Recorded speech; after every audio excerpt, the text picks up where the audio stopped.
नमस्कार। बटियागढ़ के एक गरीब परिवार का लड़का रघुवीर पटेल, जिसने 5 साल के कड़े संघर्ष के बाद मध्य प्रदेश फॉरेस्ट डिपार्टमेंट में इस होनहार लड़के का वन रक्षक की पोस्ट पर सिलेक्शन हुआ। किससे मिली इस लड़के को प्रेरणा, आज मैं इस मुद्दे पर बात करूंगा। सबसे पहले मैं आपको बताना चाहता हूं कि पिछले 6-7 सालों से गड़ोला खांडे और बटियागढ़ के बहुत सारे बच्चे बच्चियां लगातार संघर्ष कर रहे हैं अपने मकसद को पाने के लिए। मनोज सर की गाइडेंस के नीचे इन तमाम बच्चे बच्चियों ने बढ़िया में आकर सुबह और शाम बहुत सारा पसीना बहाया है, बहुत सारी मेहनत की है अग्निवीर के लिए और एमपी पुलिस एग्जाम के लिए। इन तमाम बच्चों में से 6 लड़कों का तो आर्मी में सिलेक्शन हुआ पिछले 5 सालों में और एक लड़की का एमपी पुलिस में सिलेक्शन हुआ। और इन्हीं में से एक लड़का है रघुवीर पटेल, जिसका कि पिछले महीने मध्य प्रदेश फॉरेस्ट डिपार्टमेंट में वन रक्षक की पोस्ट पर सिलेक्शन हुआ। कल ही रघुवीर मुझसे मिलने भीटा आया और उसने मम्मी पिताजी का आशीर्वाद लिया, मेरा भी आशीर्वाद लिया और हम सबका मुंह मीठा किया उसने और एक बहुत ही खुशी का माहौल था। तो चलिए अभी सुनते हैं खुद रघुवीर की जुबानी उसके संघर्ष के बारे में, उसकी हॉबीज के बारे में और ये भी जानते हैं कि उसे ये संघर्ष करने के लिए किससे प्रेरणा मिली। मैं एक बहुत ही मध्यम बहुत ही गरीब परिवार से बिलोंग करता हूँ और मेरा शुरू से ही एक कोई भी अच्छा करियर बनाने का सपना रहा है, या बोले तो एक सरकारी नौकरी मिल जाए। शुरू से पढ़ाई में तो वैसे अच्छा नहीं था, लेकिन धीरे धीरे मेहनत के साथ अच्छा होता गया। मैंने अपना स्कूल जीवन मॉडल स्कूल बटियागढ़ से 12वीं की है, जिसमें मैंने बटियागढ़ में प्रथम स्थान प्राप्त किया था। उसके बाद अपनी तैयारी के लिए मैंने ग्रेजुएशन सागर से की, पीएससी, और साथ में ये कंपटीशन की तैयारी भी साथ में करता रहा, जिसमें मेरा फर्स्ट ईयर में एमपी पुलिस का एग्ज़ाम निकल गया था और जिसकी तैयारी अपने स्वयं से ऑनलाइन तैयारी की थी, कोई भी कोचिंग उसमें अटेंड नहीं की।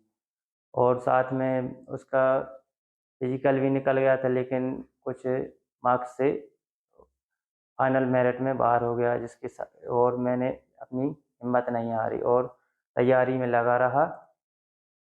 जिसके जुलाई 2023 में मेरा वन रक्षक का पेपर हुआ था, जिसमें मैंने मेरा क्वालिफाई हो गया और फिजिकल भी हो गया, और साथ ही एमपी पुलिस का भी पेपर निकल गया था और उसका भी फिजिकल क्वालिफाई है फाइनल, और अंततः मेरा वन रक्षक में सिलेक्शन हो गया। मेरा 2020 में 12वीं हो गई थी, उसके बाद 2022 में प्रथम बार एमपी पुलिस का एग्ज़ाम निकल गया और फिजिकल भी पास हो गए, किंतु उसमें कुछ अंकों से मेरिट में बाहर हो गया।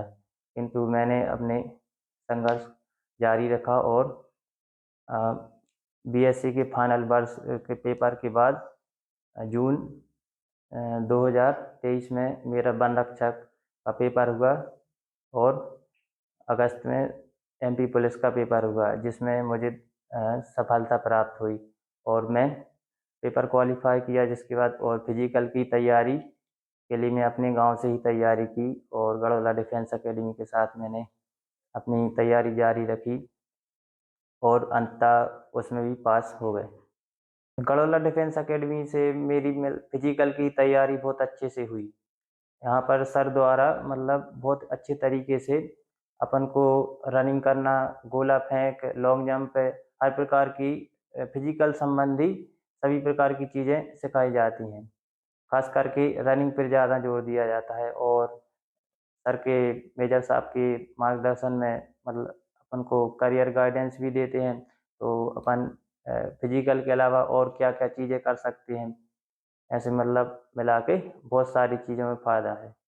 जब हम सुबह आते थे तो लगभग 20-22 लड़के, उतनी ही लड़की हो जाती थीं और सब मिलकर साथ में रनिंग करते थे। तो एक पारस्परिक सहयोग की भावना के साथ हम सब तैयारी करते थे। किसी को भी कोई कमी रहती थी, सर उसको पूरा करते थे और अपने जो सब साथ में दौड़ते थे, तो एक अपने आसपास ऐसा माहौल बनता था कि कोई अपन तैयारी कर सकते हैं। मतलब एक गांव लेवल पर ये चीज़ बहुत बड़ी बात हो जाती है, तो लगभग 50 से 100 लोग एक एकेडमी में तैयारी कर रहे हैं, वो भी गांव के क्षेत्र में। सबको बहुत मदद मिलती थी और बहुत से लोगों का चयन भी हुआ है आर्मी में, पुलिस में, तो सबका सहयोग रहा है। जब मेरा फाइनल सिलेक्शन वन रक्षक में हुआ तो मुझे बहुत ही अंदर से बहुत ही खुशी हुई कि चलो, मतलब मैंने मेहनत की और सफलता मिल गई। सबसे पहले मैंने मम्मी पापा के पैर छुए और उनसे आशीर्वाद लिया और सबको बताया, तो सब बहुत खुश हुए कि चलो अच्छा है, सिलेक्शन हो गया। मेरे सब परिवार जन को भी, सबको बहुत खुशी हुई। एक अंदर से बहुत सिक्योर फील होता है कि आप ऐसे तैयारी करो और इस कंपटीशन में, मतलब इतना कंपटीशन है उसमें भी आपको एक जॉब लग जाए तो अच्छा लगता है।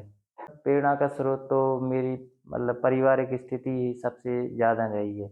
और मेरे मम्मी पापा, उनको मतलब जब मैं खेतों में काम करते देखता था तो लगता था, मतलब बहुत खेत में काम करना बहुत ही मेहनती कार्य है। तो मैं भी साथ में करता था और अभी भी करता हूँ। जिनको देखकर लगता है कि अब कभी-कभी इतनी दोपहर या धूप में भी काम करते रहते हैं, पसीने से लथपथ हैं, तो उनको देखकर लगता है मतलब कितनी मेहनती कार्य है। तो मैंने सोचा बस उसी के साथ पढ़ाई तो एक एक जो अपन पढ़ाई करके एक अच्छा कुछ बन जाए तो उसमें कम मेहनत रहती है। तो इसलिए मैंने सोचा उसमें अपन पढ़ाई करेंगे तो अच्छा करियर बन जाएगा और मम्मी पापा सब घर परिवार की स्थिति भी बदल जाएगी। यही मेरी प्रेरणा का स्रोत रहा है। मेरी हॉबीज़ की बात करें तो मुझे बचपन से ही खेलने का बहुत शौक रहा है। मुझे हर खेल खेलना पसंद है। ज़्यादातर बचपन में क्रिकेट खेलता था, फुटबॉल, वॉलीबॉल। स्कूल में भी कॉम्पिटिशन में भाग लेता रहा हूँ, मतलब शुरू से। और उसमें भी अपने ब्लॉक लेवल पर खेलने गया और साथ में संगीत, गाना बजाना भी अच्छा लगता है और पढ़ने का भी बहुत शौक है, क्योंकि सिलेक्शन तो हो गया लेकिन फिर भी पढ़ता रहता हूँ। पढ़ना एक अच्छा लगता है, पढ़ना और बच्चों को पढ़ाना भी, क्योंकि मैं डीएलएड भी कर रहा हूँ तो स्कूल में भी पढ़ाने जाता हूँ। पढ़ाना अच्छा लगता है, पढ़ना, खेलना, संगीत। जी सर। अभी फ़िलहाल में मेरा वन रक्षक में चयन हो गया है और उसकी मैं आशा करता हूँ कि मैं अपने कर्तव्य को, जो मुझे मतलब ड्यूटी मिलेगी उसको पूरा करूँ और जो भी उसमें समय बचता है तो मैं चाहूँगा कि उसमें कुछ आगे तैयारी करूँ और कुछ और बड़ा हासिल करने की कोशिश करूँगा और अपनी तैयारी को जारी रखूँगा। रघुवीर का सिलेक्शन तो हो गया है, पर बहुत सारे बच्चे बच्चियां हैं जिनका अभी सिलेक्शन नहीं हुआ है, जिनका संघर्ष अभी भी जारी है। तो मैं इन तमाम बच्चे बच्चियों को सिर्फ 2 सजेशन देना चाहता हूं। पहला कि आपने अपनी हिम्मत नहीं हारना है और एक बार या दूसरी बार या तीसरी बार आपका सिलेक्शन नहीं होता है तो हिम्मत नहीं हारना है और अपने संघर्ष को जारी रखना है। और एक लंबे टाइम के लिए आपको तैयार रहना पड़ेगा संघर्ष करने के लिए, 5 साल या 6 साल। तो ये मेरा आपसे पहला एडवाइस है, पहला सजेशन है। और दूसरा मेरा आपसे सजेशन ये है कि जब तक आपकी नौकरी ना लगे या जब तक आपका आमदनी का जरिया एक बार निश्चित रूप से नहीं सेटल हो जाता है, तब तक आप शादी मत करिएगा। क्योंकि मैंने देखा है बहुत सारे बच्चे-बच्चियाँ हैं जो कि अपना स्टडीज़ को, अपने संघर्ष को बीच में छोड़ के ही वो शादी कर लेते हैं और इससे क्या होता है कि उनके संघर्ष पर मैं समझता हूँ कि एक बुरा असर पड़ता है। तो ये 2 संदेश हैं मैं जो आप तमाम बच्चे-बच्चियों को देना चाहता हूँ। यही मेरे वीडियो बनाने का मकसद था और अंत में मैं आपसे अनुरोध करूँगा कि मेरा चैनल जिसका नाम है मेजर जनरल ठाकुर, इसे आप सब्सक्राइब करेंगे तो मुझे खुशी होगी। इतना कहकर मैं आपसे विदा लेता हूँ। धन्यवाद।